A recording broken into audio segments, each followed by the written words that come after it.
এমন এক লোক আসবেন যিনি ইরান সহ বিভিন্ন দেশে ব্যাপক ধ্বংসযজ্ঞ চালাবে।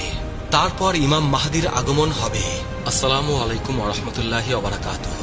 ইরান সম্পর্কে 1400 বছর আগে মহানবী সাল্লাল্লাহু আলাইহি ওয়াসাল্লাম কি বলেছিলেন, এমন কিছু কি তিনি বলে গেছেন যা আজ আমরা বাস্তবে দেখতে পাচ্ছি।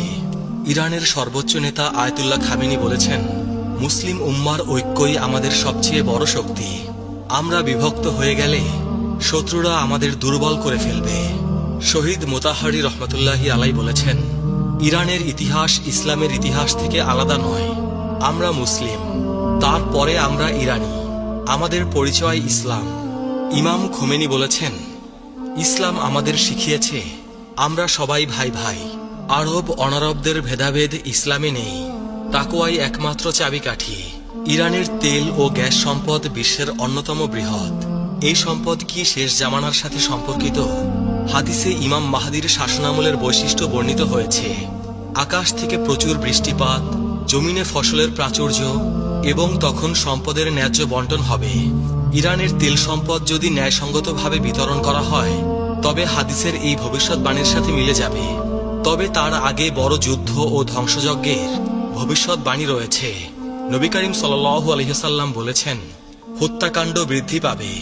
আধুনিক অস্ত্র দিয়ে এক মুহূর্তে হাজার হাজার মানুষ হত্যা করা সম্ভব। ইরানের ক্ষেপণাস্ত্র ও ড্রোন প্রযুক্তি সেই সক্ষমতা রাখে। ইরানের সর্বোচ্চ নেতা আয়াতুল্লাহ খোমেনি ইমাম মাহদির আগমনে বিশ্বাস করেন এবং বলেন, আমরা ইমাম মাহদির আগমনের জন্য অপেক্ষা করছি। তার আগমনের পূর্বে আমাদের দায়িত্ব হলো ইসলামী সমাজ গঠন করা।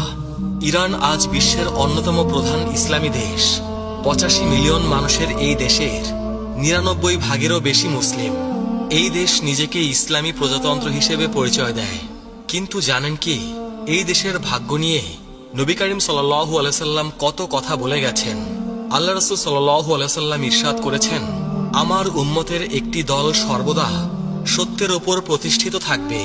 প্রশ্ন হলো, সেই দলে কি ইরানের লোকেরাও আছে?